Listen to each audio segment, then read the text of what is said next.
Un homme, un combat, un destin. Pour l'Afrique, dis-je, mais il s'agit là d'une interrogation. Le continent bouge, une sorte de foisonnement des idées, une élite qui se bat. Pour en parler, nous recevons Aziz Salmon Fall. Aziz Salmon Fall est politologue.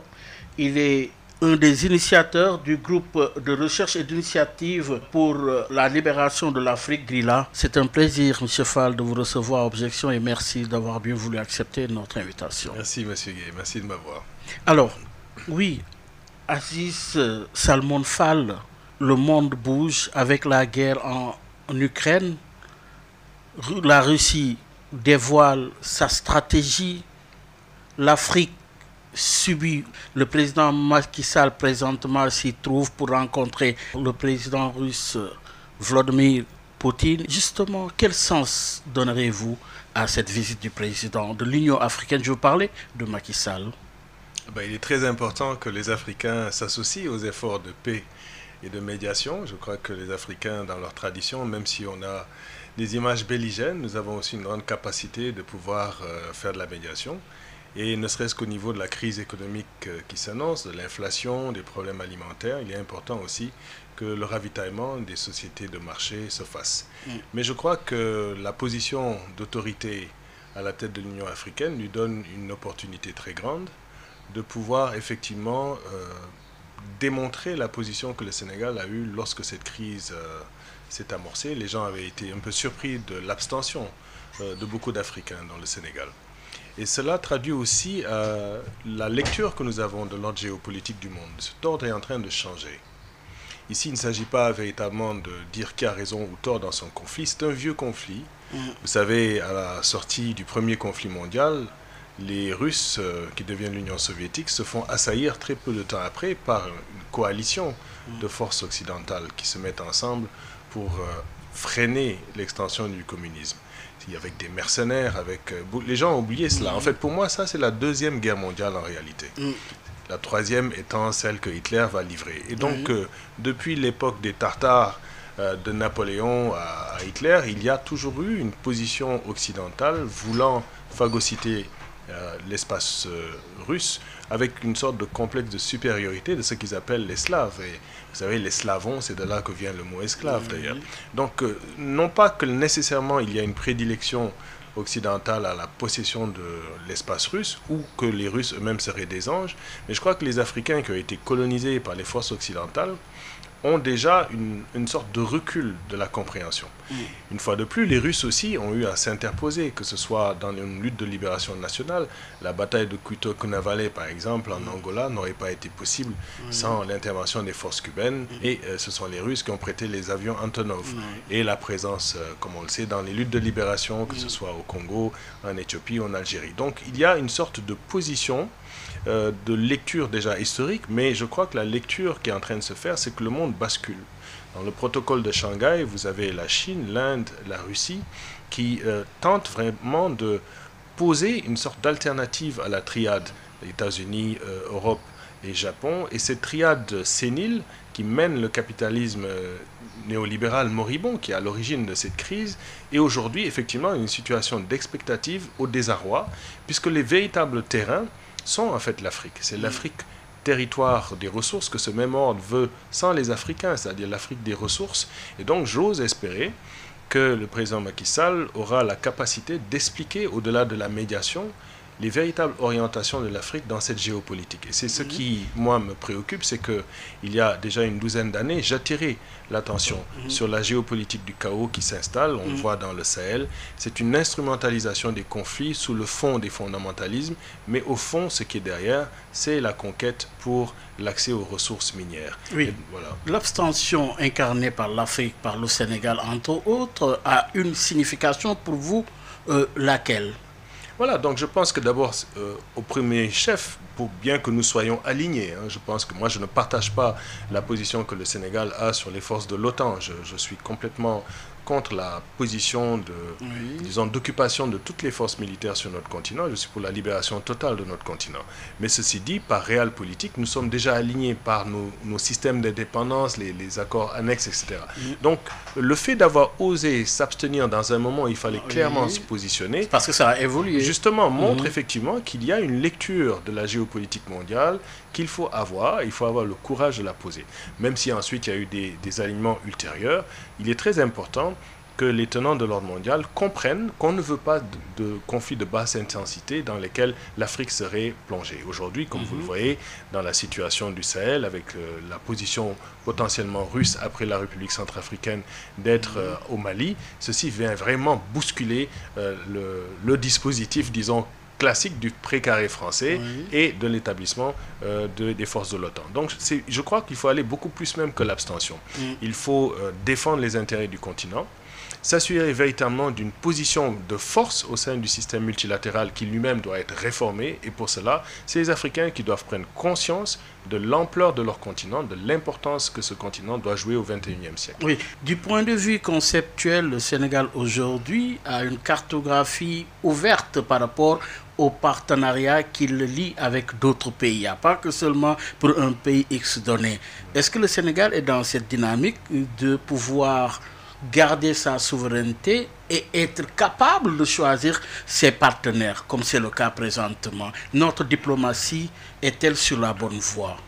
Alors, on peut avoir développer un savoir-faire qui remonte à l'ère des tirailleurs et peut-être même avant, c'est-à-dire que nous avons su, parfois par compromis ou même compromission, comprendre l'Occident, comprendre les dispositifs institutionnels, comprendre que les superstructures internationales traduisent les rapports hégémoniques des forces les plus grandes, et nous avons toujours su, au fond, s'aligner. Malheureusement, cet alignement était sur les forces occidentales. Donc nous avons contribué à la fois au colonialisme, mais aussi à la néocolonisation. Et parfois, nous avons eu à avoir une position un peu plus médiane. C'est donc toute la question entre être du groupe de Monrovia ou du groupe de Casablanca. Nous avons fait partie, hélas, du groupe de Monrovia qui continue d'une certaine façon à mener le dispositif institutionnel. J'ai l'impression de suivre ou d'être avec un acteur qui est dans la continuité des idées de Samir Amin, la triade. Oui, bien sûr, bien sûr. Vous savez, j'aimerais bien que... Ce sont les mêmes concepts. Ce sont nos ça concepts. scintille dans mes oreilles déjà. Bien sûr, nous sommes tous membres du Forum du Tiers-Monde, qui est l'organisation qu'il avait fondée, entre autres avec ENDA ou le Codestria. Mais ces concepts-là sont des concepts très, très importants. Pour ceux et celles qui ne sont pas familiers, je vous recommande mon film sur Samir Amin, l'internationaliste organique. Et là-dessus, effectivement, c'est vers ces positions, je crois, que le Sénégal et l'Afrique doivent infléchir leurs intérêts. Nous croyons qu'un développement autocentré est possible. Il faudrait une certaine rupture, justement, avec l'ordre mondial qui, comme je l'ai dit, veut l'Afrique sans les Africains. Et à ce moment-là, en faisant cette rupture, en tournant les intérêts politiques sur d'abord la satisfaction des besoins essentiels de nos masses, en voulant rééquilibrer l'équilibre entre ville et campagne, en donnant davantage de pouvoir aux femmes, en donnant la possibilité du plein emploi aux jeunes, en pouvant restaurer la centralisation du surplus, c'est-à-dire être maître de notre monnaie, et pour revenir à ce que nous disions tout à l'heure, être capable d'avoir une force de défense militaire continentale. Oui, effectivement, à ce moment-là, Samir Amin avait raison, et je crois que le Sénégal doit aller vers cela, et j'en profite pour dire qu'il serait très très bien qu'au moins une rue au Sénégal porte le nom de Samir Amin. En tout cas, si des gens comme nous dirigeaient le Sénégal, Samir Amin aurait une avenue qui porterait son nom. Ce ne serait que justice, en tout cas. Oui, justement, on parle de géopolitique. Mais ce serait bien de s'arrêter un tout petit peu sur notre position diplomatique aujourd'hui. Le Sénégal a une longue tradition diplomatique par rapport aux événements qui surviennent. Aujourd'hui, quelle appréciation faites-vous de la posture diplomatique du Sénégal? C'est un pays qui a su, avec une force de caractère, mais aussi une intelligence, développer une diplomatie très très forte en sachant surfer sur les buzzwords, comme on dit en anglais, c'est-à-dire tout ce qui fait tendance dans les canons de la diplomatie internationale, en comprenant le dispositif de siphonnage, donc des conditionnalités, d'où est-ce qu'on peut trouver de l'argent, comment faire dans les processus de décision, participer. Donc c'est un pays qui a su très vite se positionner et développer, à la grande différence des gros pays africains, cette capacité justement diplomatique. Ce qui fait notre envie d'ailleurs des autres Africains de savoir surfer dans un dispositif qui n'était pas construit par nous. N'oubliez pas que le dispositif multilatéral est construit pour les besoins des forces qui reproduisent l'ordre mondial, des forces occidentales. Mais étant nous-mêmes alliés de ces forces occidentales, notre diplomatie a toujours été finalement très très souple et capable de se lever tout en tenant le discours d'un nouvel ordre économique international, d'une réforme du système. Donc on avait une position droit de l'homiste, mais toujours une position alignée. Et parfois, lorsque ça faisait l'affaire, on a su parler au nom des plus pauvres, au nom des... et non pas nécessairement avoir une position proche des nantis. Donc la perception qui est internationale, de perception. C'est la perception, c'est que donc le Sénégal est un pays capable de parler sur une position droit de l'homiste, tout en s'alignant sur les desiderata des grandes puissances et en sachant de façon très opportuniste tirer son épingle du jeu. Ce qui pour moi ne m'a jamais satisfait, puisque je crois que nous sommes capables de faire mieux. Oui, c'est-à-dire que ce mimétisme-là. Mieux, c'est ce que je disais tout à l'heure, une politique panafricaine hardie qui pose véritablement les éléments de la souveraineté totale de notre continent, à commencer par celle du Sénégal. Et ça, évidemment, c'est recomposer le Sénégal. Et ça, j'espère qu'on pourra en discuter. C'est comment nous pouvons, en politique interne, développer, ne plus se soumettre, nous ajuster à l'extérieur, mais vouloir vraiment ajuster l'extérieur à nos propres capacités de développement. À ce moment, c'est une inversion du système, c'est une autre forme de diplomatie, tournée davantage dans une perspective sud-sud, tricontinentale, dans laquelle le rapport avec l'Occident, qui nous a toujours aliénés, change. Et de toutes les façons, c'est ce qui est en train de se passer. Oui, ce qui est en train de se passer. Oui, ce qui se passe et ce qui est en train de se passer aujourd'hui, au regard des faits, mais mettons l'accent sur le diagnostic aujourd'hui. Quelle perception vous renseigne l'évolution démocratique, ça serait bien de l'analyser sous l'angle démocratique de l'Afrique? D'une part, vous avez les coups d'État.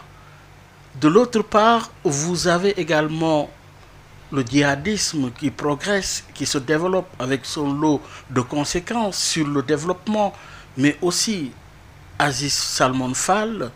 Aujourd'hui, vous avez une jeunesse très active et très engagée. Pour quelle finalité finalement? Alors, c'est sûr que si on a une finalité, c'est-à-dire si on a un horizon, on peut apprécier toutes les questions que vous venez de poser de façon différente. Si par exemple l'horizon, c'est pour moi un État confédéral ou fédéral africain, si c'est ça notre horizon, avec un développement qui satisfait l'essentiel de notre jeunesse dont vous parlez, à ce moment, on a une lecture très différente. Et donc sur la question démocratique, pour moi, la démocratie, c'est très simple. C'est que toute personne qui est mentalement capable de fonctionner dans la société est capable de diriger un pays et de participer au processus de décision. En fait, c'est étymologiquement le sens où tout le peuple peut participer. Ce n'est pas ce que nous avons. Nous avons des modèles de démocratie représentative dans laquelle le Sénégal fait figure de vitrine, comme vous le savez, dans la sous-région, pas véritablement de coup d'État, une démocratie un peu malmenée, mais qui est souvent citée en exemple. L'alternance démocratique ne signifie pas qu'il y a alternative pour autant. Donc nous avons des formes d'alternance qui ont plus ou moins confisqué, mais dans ce que j'expliquais tout à l'heure, dans le sillon à la fois du néolibéralisme, de la continuité, d'un capitalisme secondaire, subalterne, mais dans lequel nous faisons une forme de courroie de transmission. Pour pouvoir rompre cela et pour ne pouvoir aller vers l'autre sens, vous avez d'autres options, d'autres alternatives. Celles qui sont saisies aujourd'hui au niveau du culturalisme et du fondamentalisme religieux dans nos régions viennent du fait qu'il y a une perte de sens devant l'échec du développement, devant l'échec d'une forme d'occidentalisation. Et d'un problème de gouvernance également. Oui, mais vous avez aussi des gens qui sont nostalgiques avec raison de périodes d'antan, de systèmes de khalifa. N'oubliez pas que de Bagdad à Cordoue, pendant 7 siècles, une grande partie de l'Afrique et de l'Europe est occupée par des forces, les forces almoravides, qui instruisent un islam des Lumières, un système qui permet la modernité en Occident et qui a permis la construction de ce qui va être aussi l'avènement du capitalisme. Donc il y a beaucoup de gens avec raison qui sont ou arabophones ou islamistes qui considèrent que l'alternative n'est plus la poursuite de la modernité dans le sens en arabe infitah, c'est-à-dire l'ouverture vers l'Occident, mais, alors c'est là que les choses deviennent compliquées, dans d'autres acceptions. Donc vous avez des acceptions pakistanaises, iraniennes, turques, vous avez celles qui sont arabes, qataries, saoudiennes, etc. Tous ces systèmes ont ruisselé, et elles vont ruisseler à mesure où la géopolitique du chaos est instrumentalisée par les néocons américains qui, depuis l'époque de Brzezinski, vont utiliser les talibans en Afghanistan pour faire tomber l'Union soviétique. C'est cette même stratégie qui a été menée elle-même par les Britanniques pour freiner le nationalisme arabe en utilisant les fondamentalismes. Là, je pense à Saïd Qutb, Hassan el-Banna en Égypte, etc. Moi, vous savez, ma mère est égyptienne et dans notre famille, la famille est fragmentée. Le fondamentalisme a pris jusque dans notre famille. Pourtant, ma propre mère est une femme qui allait à l'Azhar, qui a fait ses études, qui ne portait pas de hijab, etc. Donc, vous avez un glissement sur le sens et qui vient du simple fait que la perte de sens dans le modèle de développement qui a échoué et l'occidentalisation amène des ripostes à la fois culturalistes et fondamentalistes qui elles-mêmes ont été instrumentalisées par la géopolitique du chaos, c'est-à-dire que les forces de l'OTAN, sachant pertinemment qu'elles ont besoin de passer comme des parrains dans le dispositif pour freiner la Chine et l'Inde, vont utiliser les fondamentalismes pour créer une crise, et c'est ce que je montre dans mon film Africom Go Home, pour créer une crise qui va permettre de créer une sorte de Sahélistan, d'abord en brisant la Libye. Cette désintégration de la Libye, c'est un effort conjoint de la France et des États-Unis. Ça va donner un ruissellement de force, mais aussi une alimentation de tous ces groupuscules de la sous-région. Et là, bien sûr, il y a un agenda de terreau, littéralement, de délinquants, si vous voulez, des délinquants qui se djihadisent, mais aussi des djihadistes qui deviennent délinquants. Oui. Et c'est cette forme de rhizome qui allait en augmentant sous la déliquescence de nos États.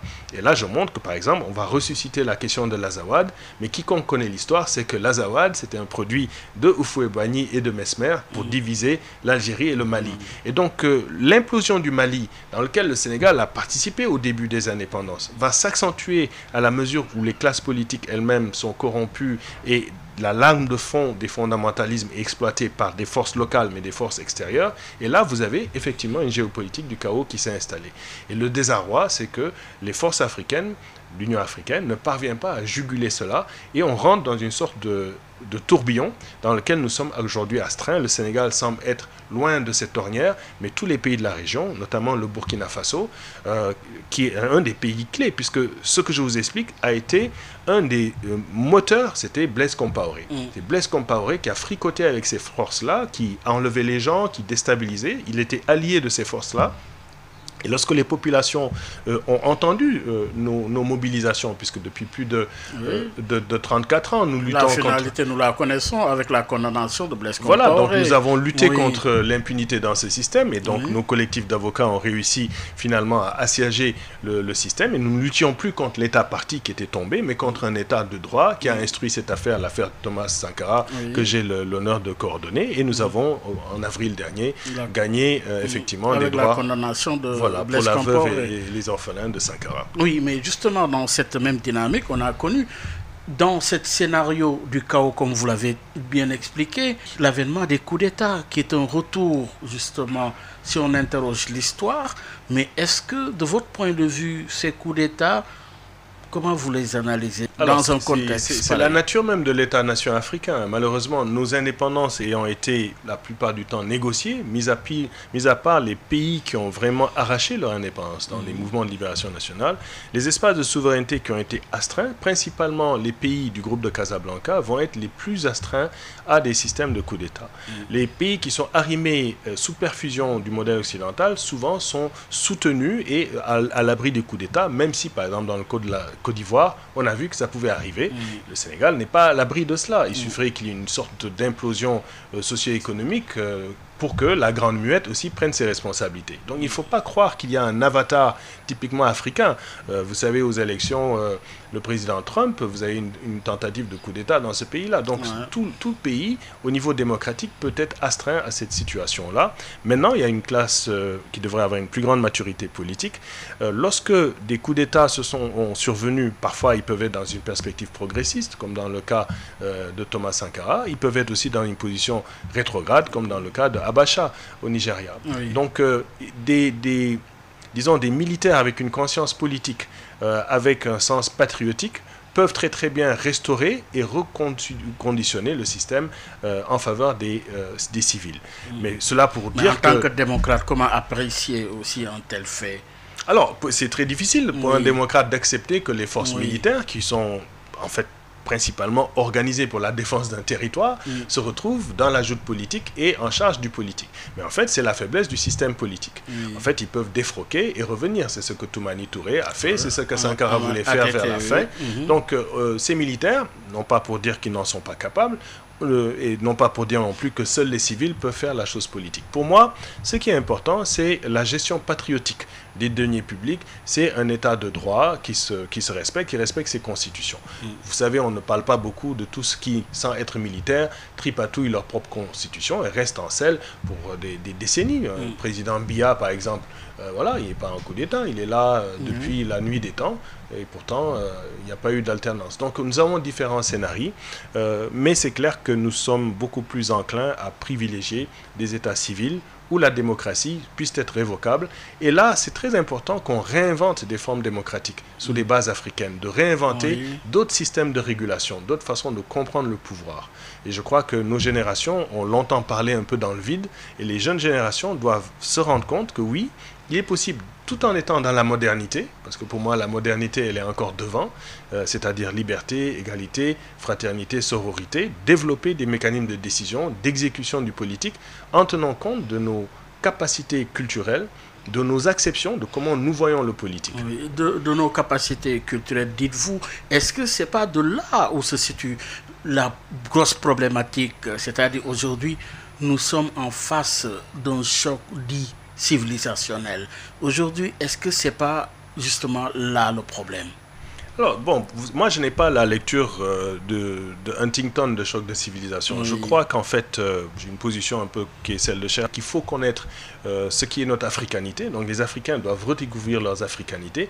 Qu'est-ce qui fait qu'on est africain? Qu'est-ce qui fait qu'on est différent d'un Asiatique ou d'un Occidental? Oui, la question aussi, c'est un problème d'identité. Voilà, c'est la prise de conscience de soi, la prise de conscience. Vous savez, par exemple, quand on fait comme ça, là, le tchoub, il existe dans toutes les sociétés nord-américaines, centra-américaines et l'Amérique du Sud. Les Africains ont gardé cela malgré la créolisation de leur système de culture. Donc nous avons des éléments de nos africanités qui persistent, qui nous permettent, avec notre résilience, de préserver notre vitalité, notre animisme, notre vision du monde, de comment le pouvoir est fait.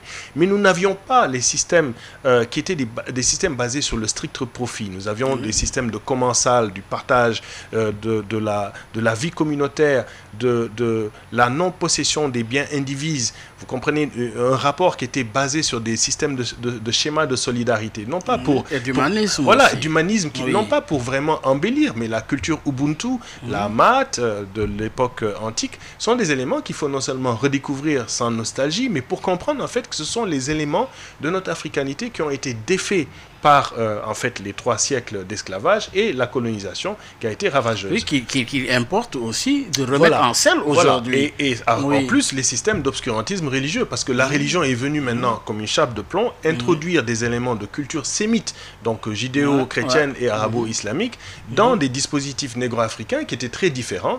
Et cette symbiose, ce syncrétisme a donné les sociétés que nous avons. Et découvrir ces africanités aujourd'hui, c'est vraiment, surtout au niveau du politique, comprendre que oui, on peut avoir d'autres acceptions du pouvoir, tout en étant moderne, nous singulariser, un peu comme les Japonais ont su faire. Nous spécifier. Nous spécifier. Et surtout que nous le voyons dans une perspective panafricaine. C'est d'abord la question de la langue. Pouvons-nous avoir une langue africaine d'usage qui serait acceptée, par exemple le Swahili, au bout d'une génération? Pouvons-nous reconsidérer le dispositif institutionnel de l'Union africaine dans une façon de concevoir le politique à l'africaine? Vous saviez, nous avons des systèmes de révocation des chefs. Les peuples avaient toutes sortes de mécanismes de régulation, y compris dans les mécanismes qui rendaient inacceptables les choses qui sont par exemple les systèmes de caste, les systèmes ou de captivité, etc. Donc il y avait toujours des moyens de régulation parce que nous sommes des sociétés qui ne marginalisent pas, qui intègrent. Nous sommes des sociétés xénophiles qui ne sont pas en général xénophobes. Donc il faut redécouvrir tout cela et pour construire cette Afrique de demain qui est déjà aujourd'hui. Qui est déjà aujourd'hui, mais en termes de perspective, oui, Aziz Salmon Fall, aujourd'hui, nous sommes dans un contexte qui nécessite une analyse approfondie de la situation. Aujourd'hui, l'Afrique fait face, comme le monde, de la pandémie Covid-19, même si la tendance est baissière, ce qui nous renvoie à une situation complexe d'endettement continu. Comment justement éviter le piège de cette dette qui finit par plomber notre économie?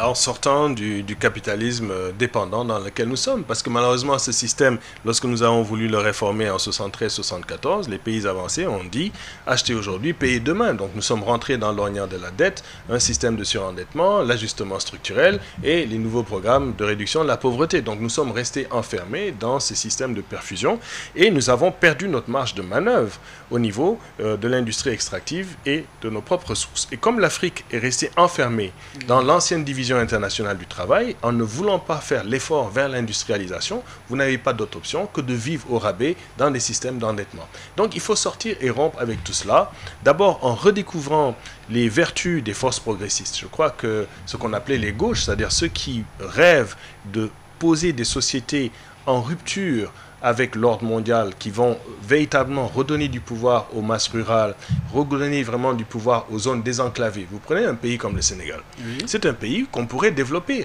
je dis vraiment facilement. Ah oui. C'est extraordinaire qu'on en soit aujourd'hui encore là, 60 ans plus tard, avec une extraversion sur Dakar, avec une ville extrêmement polluée où tout le monde va avoir un cancer d'ici 60-50 ans, où véritablement l'économie est réduite à une société de services, de négociants, où on ne produit pratiquement plus. Alors que ce pays-là pourrait, ne serait-ce qu'en même en un deal avec les Mauritaniens, leur donner 60% de l'eau qui se déverse par milliards de mètres cubes dans l'eau, de l'eau de mer, recréer un système de canaux qui va nous faire une autosuffisance alimentaire, redonner du pouvoir à nos masses rurales, reconditionner l'équilibre entre ville et campagne, donner et doter les régions. Et lorsque, à l'époque, nous expliquions aux forces de gauche, lorsque j'ai lancé le mouvement des assises de la gauche dans ce pays, la plupart des partis de gauche étaient d'accord qu'il fallait que les forces de gauche se mettent ensemble.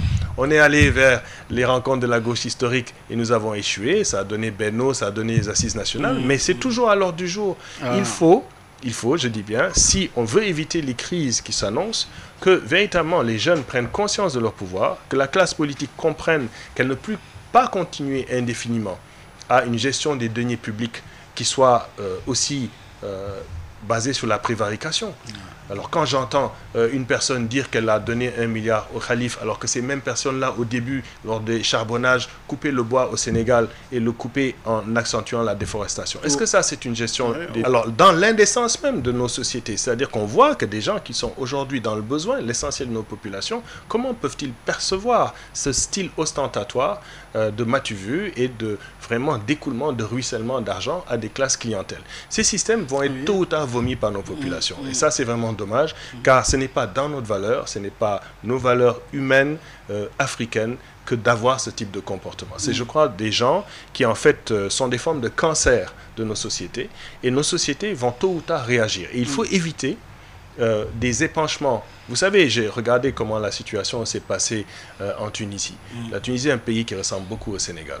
Donc personne ne peut rester indéfiniment au régime. On l'a vu, Blaise Compaoré. On peut être chassé tôt ou tard par un peuple en colère. Et là, toutes sortes de scénarios peuvent arriver. Et la période de transition est trop longue. Donc il faut vraiment raison garder, essayer de construire avec les forces vives de cette nation. Et au Sénégal, nous en regorgeons. Oui, mais nous en regorgeons malgré tout, avec beaucoup de tentatives qui ont échoué. Vous avez parlé quand même des assises nationales, entre autres. Aujourd'hui, le mouvement de la gauche dont vous faites allusion, on connaît le résultat au final. Qu'est-ce qui fait défaut qu'on n'arrive pas, un temps soit peu, à trouver justement la solution ou l'alternative? Parce on fait du surplace finalement. Vous avez raison, monsieur. Vous savez, toutes ces forces que vous avez notées ont en fait été paralysées par des problèmes crypto-personnels. Il faut savoir dépasser nos égos, nos orgueils. Pour moi, c'est principalement des problèmes machistes. C'est d'abord des systèmes politiques qui ont été complètement confectionnés et confisqués par des hommes. Je crois qu'il faut un infléchissement vers les femmes.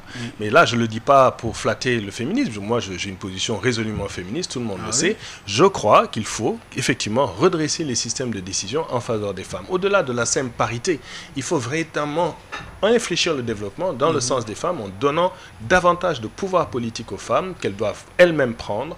Il faut infléchir nos politiques de développement dans un système industriel, dans un système de formation où les femmes ont un rôle moteur. Et là, vous allez voir que l'Afrique va changer. Vous verrez effectivement qu'à ce moment, les pouvoirs machistes et misogynes qui justement, pour l'instant, contrôlent les systèmes politiques dans nos pays, vont commencer véritablement à être infléchis. Et ça, c'est la conscience des femmes, leur prennent conscience que le système qui est en train de les objectiver comme objet sexuel, comme objet reproducteur, doit être dépassé. Et malheureusement, beaucoup tombent dans le système de la séduction, les greffages, le khessel, etc. et sont en fait enfermés dans ces mécanismes-là qui font partie en fait des problèmes. Mais ceux et celles qui sont aujourd'hui convaincus que l'Afrique doit aller dans un autre sens savent pertinemment que c'est le pouvoir de ces femmes qui va permettre de changer l'ordre des politiques. Oui, l'ordre politique, mais il y a également que nous sommes dans le cadre d'un État. Quand je parle de l'État, je parle d'une forme d'organisation qui aujourd'hui, à l'épreuve, connaît ses limites. En face, vous avez une jeunesse de plus en plus consciente, mais aujourd'hui, oui, le modèle démocratique en cours, il nous faut l'analyser également, Aziz Salmon Fall. Nous avons une démocratie électorale au Sénégal.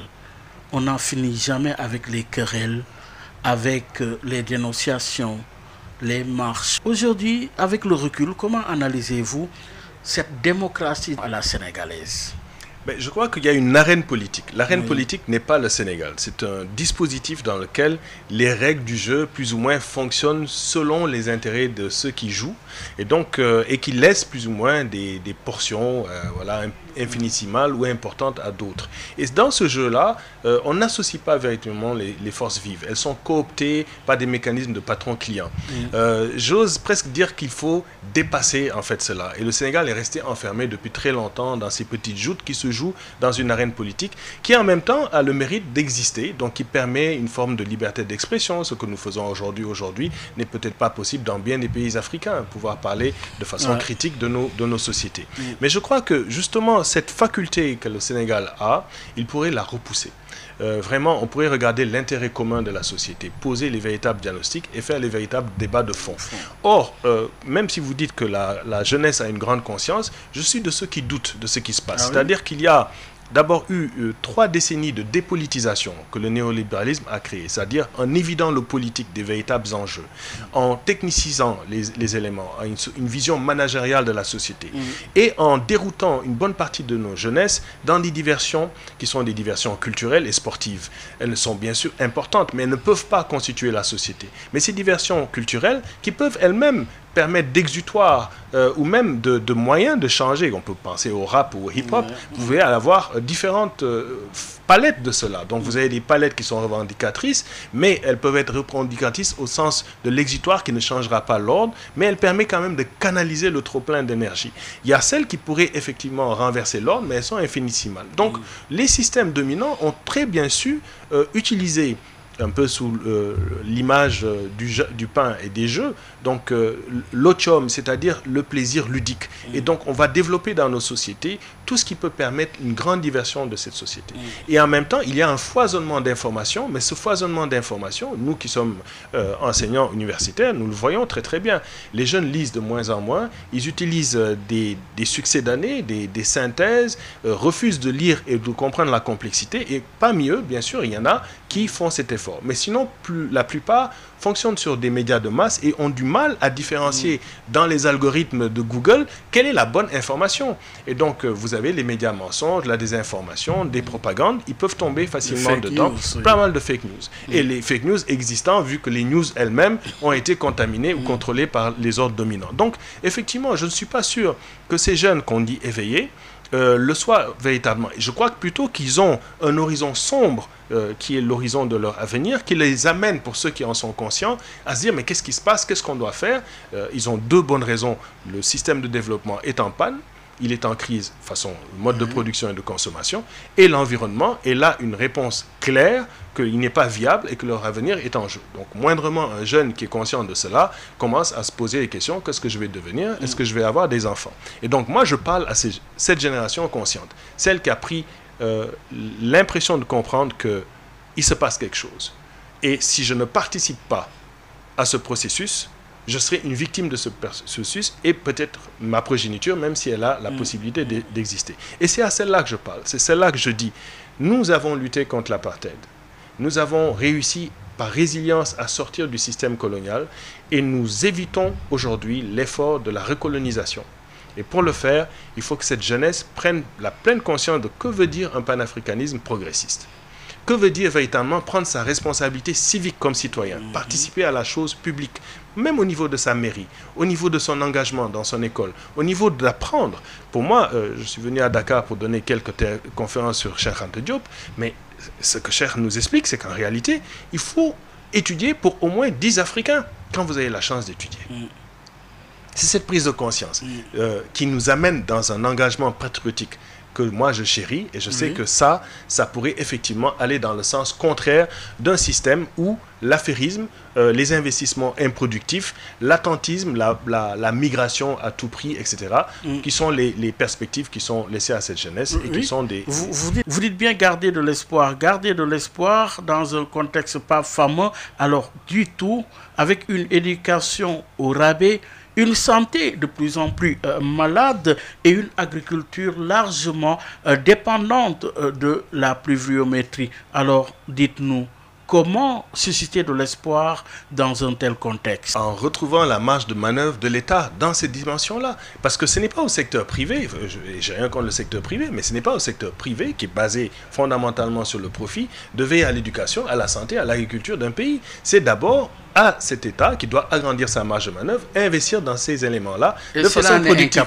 Si, il en est capable. C'est que vous voyez, le résultat que cela donne il en est capable. C'est que les dépenses ne sont pas orientées, les budgets ne sont pas faits, les plans sont très mal faits, et surtout, il n'y a pas cette volonté. Puisque à qui imputer cette responsabilité? Aux élites principalement qui ont échoué à orientement dans ces sens. Et je crois que nous sommes de ceux qui disent qu'un autre développement est possible, une autre Afrique est possible, un autre Sénégal est possible, mais il faut orienter dans l'éducation les budgets, dans l'agriculture, infléchir une marge de manœuvre de l'État sur les redevances de nos matières premières. C'est une lutte pour la souveraineté dans la plupart des pays africains aujourd'hui.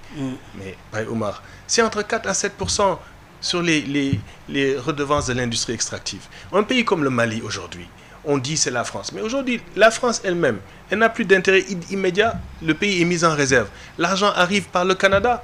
C'est là que sont les éléments de l'industrie extractive à la bourse de Toronto. Donc la mondialisation a changé de physionomie. On tourne le cas de Total, on vient taper sur Total. Mais les Français, ils n'ont plus que 5 à 6% de Total. Oui, mais... Donc c'est cette mondialisation-là qui est soutenue par ces formes de régime que nous appelons compradors, parce qu'ils ont compris que leur subordination permet la continuation dans cet ordre qui est absolument le capitalisme qui est en train de s'écrouler. Et nous disons, il faut maintenant se retourner et aller vers les besoins de nos masses. Et les besoins de nos masses, il faut investir pour nos masses. Et à ce moment, c'est clair que les élites compradors sont en péril si, véritablement, nos masses comprennent que cela est possible. Et ça suppose qu'il y ait une élite parmi nous qui fasse une élite, mais d'abord commencer par résoudre un besoin de conscientisation de cette masse dont vous faites allusion.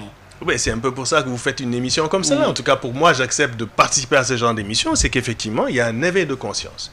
Il y a un éveil de conscience qui fait qu'il faut enseigner les enseignements de Cheikh Anta Diop dans l'université qui porte son nom.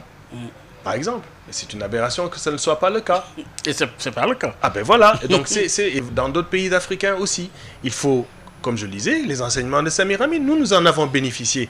Nous les enseignons dans les universités étrangères. Ce n'est pas le cas ici. C'est cette Afrique dont nous parlons. Cette Afrique est possible. Combien d'Africains connaissent Nyerere ici au Sénégal? Combien ont étudié Cabral? Ces gens-là ont travaillé. Qui connaît Ben Barka? Etc., etc. Donc, quels sont les véritables enjeux? Donc, une africanisation de nos systèmes académiques. Aujourd'hui, en Angleterre, vous savez ce qui se passe? L'Afrique et l'Amérique latine ne font même plus passer du curriculum des étudiants qui veulent entrer au doctorat en Angleterre. C'est des éléments de la migration sélective que l'Angleterre est en train d'imposer. C'est ça le monde qu'ils veulent. Et nous sommes là, on dort au gaz. Et je dis, oui, nous pouvons infléchir et faire une autre Afrique. Cette Afrique, moi, je suis optimiste.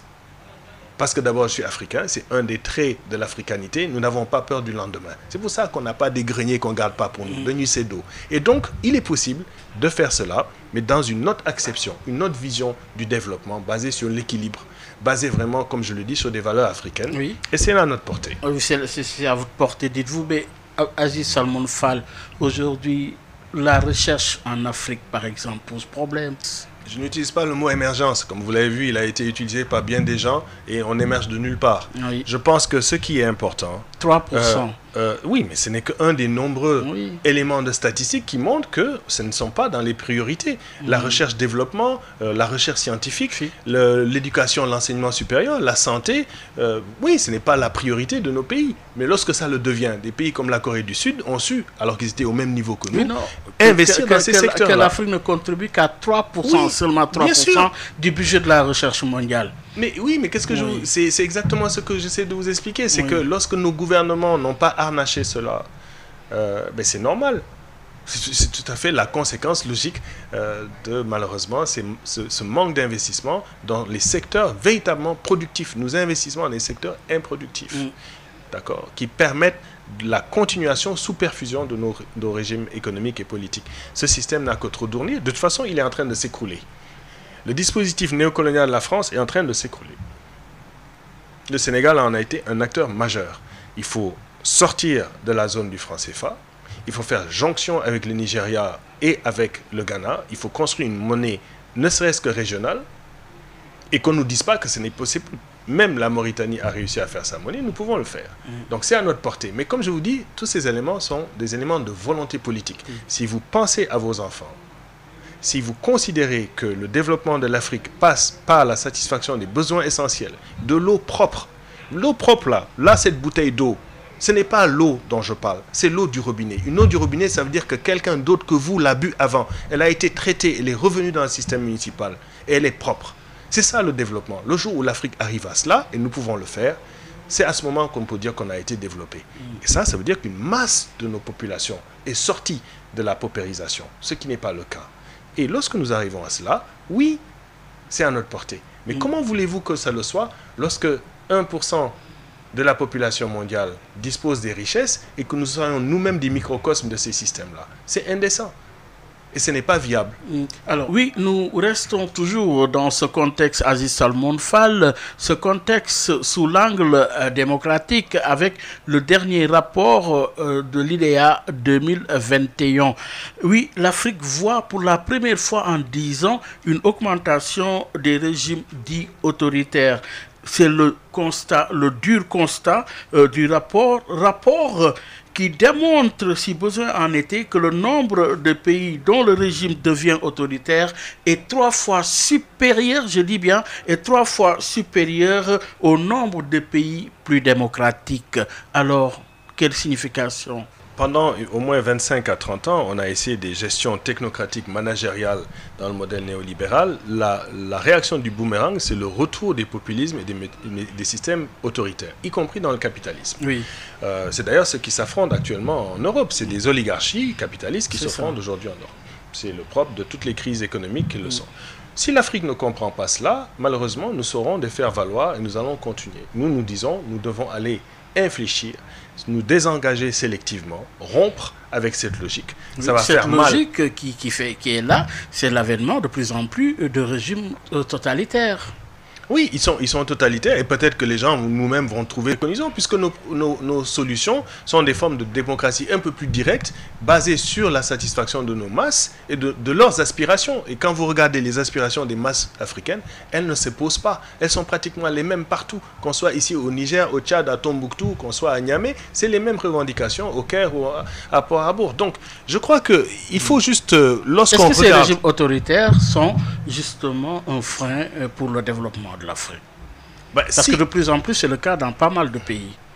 Ils le sont dans une certaine mesure, mais moi, je suis de ceux qui croient que peut-être qu'on a besoin de prendre des initiatives un peu plus musclées pour accélérer le processus vers la Confédération panafricaine. Et ça peut paraître autoritaire. Si je dis, nous défendons la souveraineté, nous voulons une armée continentale, nous voulons une monnaie continentale, oui, ça peut paraître autoritaire.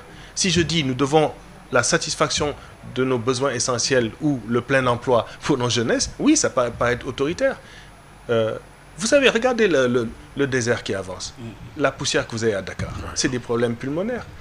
C'est des choses qu'on pourrait arrêter. L'accaparement du littoral. L'accaparement du littoral, l'accaparement des terres, l'avancée du désert, la grande muraille verte qu'on attend depuis des décennies, etc. C'est des mesures qui supposent qu'il y ait une volonté politique. Moi, quand j'étais jeune, on nous disait que le désert avance de 2,5 km. Donc on savait ça déjà. Je suis à l'automne de ma vie, donc nous savons très bien que ces mesures auraient dû être faites. mais elles ne sont pas faites. Et c'est pour ça que je vous dis, nos dirigeants n'ont pas à cœur véritablement les besoins de nos populations. Et vous est-il arrivé d'analyser le rapport de l'Africain avec le pouvoir? Il n'est pas différent des autres. Je crois que c'est pour ça que j'ai une vision assez différente. Je crois que nous avons, à la différence de beaucoup d'autres sociétés, été pervertis, mais nous avions un rapport très clair avec les systèmes de pouvoir. Ils étaient codés par des coutumes et des modes de régulation. Les travaux de Haïté et de Diop sont là pour nous montrer qu'il y avait des limites aux abus du prince. Maintenant, lorsque par greffe s'est superposé un système institutionnel qui n'a pas su être rentré et compris par nos populations, ceux qui en ont abusé et qui sont au pouvoir se sont accrochés et ont su instrumentaliser les dispositifs institutionnels en leur faveur. Et à ce moment, oui, il y a un rapport au pouvoir, il y a un social narcissisme au Sénégal incroyable. Et ce pouvoir n'est pas que le pouvoir des chefs politiques attitrés, c'est le pouvoir des chefs religieux. Il faut qu'on adresse l'enjeu des chefs religieux dans ce pays, comme dans d'autres pays de la sous-région. C'est ce fait politique et le pouvoir lui-même. Et je ne le dis pas parce que moi, ma science, c'est la science du pouvoir. La science politique, c'est l'étude du pouvoir. Et c'est clair qu'il y a du pouvoir dans tout. Le pouvoir dans la maison, le pouvoir du chef de famille, le pouvoir du chef d'entreprise. Donc toutes ces parcelles de pouvoir, lorsqu'elles sont concentrées au niveau de ceux qui en disposent de façon régalienne et qui en abusent au niveau de leur atteinte des droits humains, dans un système d'impunité. C'est pour ça que nous luttons contre l'impunité. Parce que cette impunité, elle se traduit dans le pouvoir de l'État, elle se traduit dans l'impunité des firmes multinationales qui pillent, qui polluent. C'est cette culture-là qu'il faut déraciner. Et ce n'est pas des mesures africaines qu'on peut les déraciner. Mais il faut recouvrer nos valeurs, qui sont d'ailleurs au Sénégal chantées. Vous prenez 90% des chansons, elles sont encore moralistes, elles utilisent nos valeurs. La plupart des chefs politiques, quand ils parlent mieux que moi en termes de valeurs. Si on s'en tient au discours, tout le monde sait exactement ce qu'il faut faire. Mais Djefbi, c'est-à-dire la praxis, montre qu'effectivement, nous avons su développer de façon opportuniste et hypocrite l'usage inverse de ces mêmes systèmes de valeurs et ne les exhiber que lorsque on veut en faire un social narcissisme. Et la question du mandat, que dire? Pour moi, c'est très clair. Ce mandat, il s'achève. Il faut laisser le chef de l'État finir son mandat. Et d'ailleurs, c'est normal qu'il garde l'ambiguïté, puisque s'il disait qu'il partait, ceux-là même qui l'aident ne l'aideraient plus. Il serait déjà en train de chercher ailleurs. Donc, je peux comprendre qu'il garde l'ambiguïté sur une présomption de troisième mandat. Mais je pense que la Constitution est claire. Ce mandat, il faut le laisser le finir. Et il y aura des joutes électorales. Il y a beaucoup d'autres personnes et d'autres alternatives au Sénégal pour pouvoir faire cela. Et donc, ça fait partie de l'arène politique. On pollue l'air avec cette histoire, troisième mandat, etc. etc. C'est ce que fait Touadéra, c'est ce qu'ont fait les autres. Mais n'oubliez pas, ceux qui l'ont fait sont tombés. Le dernier, c'était Blaise Compaoré. Et personne n'est assez fou au Sénégal pour le faire. Je crois qu'il faut laisser le chef de l'État finir son mandat. Il faut se concentrer sur les véritables enjeux de développement posés de façon programmatique et non pas personnelle et crypto-personnelle, les enjeux du politique. Et c'est pour ça que je vous dis, les gens font une démocratie de façade, dont hélas une bonne partie de nos journaux et de nos médias. Cela fait partie d'une sorte de folklore que l'on associe à la démocratie. Ce n'est pas ça la démocratie. C'est vraiment de discuter des débats de fond. Quels sont les projets de société en vigueur? Comment on les met en pratique? Lorsque nous échouons, comment nous pouvons réfléchir? C'est quoi le plan B? C'est ça véritablement l'enjeu du développement. Et il faut le voir dans une perspective panafricaine. Oui, dans une perspective panafricaine. Mais aujourd'hui, référence à la célébration ce 25 mai dernier de la Journée mondiale de l'Afrique. Un des objectifs, c'est de rapprocher les peuples africains. Sommes-nous loin de cet idéal? Oui. Et quelle Afrique pour demain? Donc, c'est la dernière question. C'est un peu notre mot de la fin. Lancé au panafricanisme. Voilà, je suis venu à Dakar présenter ma conférence. Nous l'appelons la journée de la libération de l'Afrique. Pour nous, c'est cette journée-là, c'est le 25 mai. Nous avons fait cette conférence-là en rappelant effectivement les engagements des précurseurs. Nous rappelons que l'Union africaine n'a toujours pas un plan de développement, qu'il faut qu'elle ait un plan de développement continental, qui ne soit pas l'agenda 2063, qui est un agenda incantatoire, qui n'est pas le NEPAD, qui est un plan de partenariat avec l'Occident. Il faut que nous ayons notre plan de développement. Depuis le plan de Lagos, nous ne l'avons pas. Il faut veiller à réformer l'Union africaine et regarder ce qui a été fait récemment dans les 2 dernières et 3 dernières années par le régime Kagame et d'autres instances qui ont réformé institutionnellement notre organisation. Il faut pousser de façon accélérer la cadence vers une fédération africaine. Et pour cela, il faut que les pays du Maghreb se tropicalisent, comprennent la dimension de la négrité, il faut que la position négroïde se retourne vers son africanité et il faut qu'on redécouvre la cité du groupe de Casablanca qui avait effectivement la lumière pour la construction continentale. Et de toute façon, c'est un peu comme arrêter la mer avec ses bras, nous avançons. Oui, un impératif catégorique certainement. C'est là, moi comme je vous dis, nous avons lutté contre l'apartheid, nous avons démontré que lorsque nous sommes organisés, les Africains peuvent le faire, la victoire dans l'affaire Sankara est là pour le prouver et je suis convaincu que l'Afrique de demain est déjà là et que nous allons la réussir. Oui, en conclusion, oui, l'Afrique par les Africains, pour les Africains, cri de cœur du panafricaniste Aziz Salmon Fall, qui était notre invité. Retenez qu'il est politologue, mais également à la tête du groupe de réflexion et d'initiative pour la libération de l'Afrique Grilla. Oui, merci encore Aziz Salmon Fall. Merci beaucoup. C'en est tout. Merci de nous avoir suivis. Nos programmes continuent sur la 98.5. Un grand bravo à l'équipe technique à la tête Alun Batrassosé Abdoulaye. Au revoir.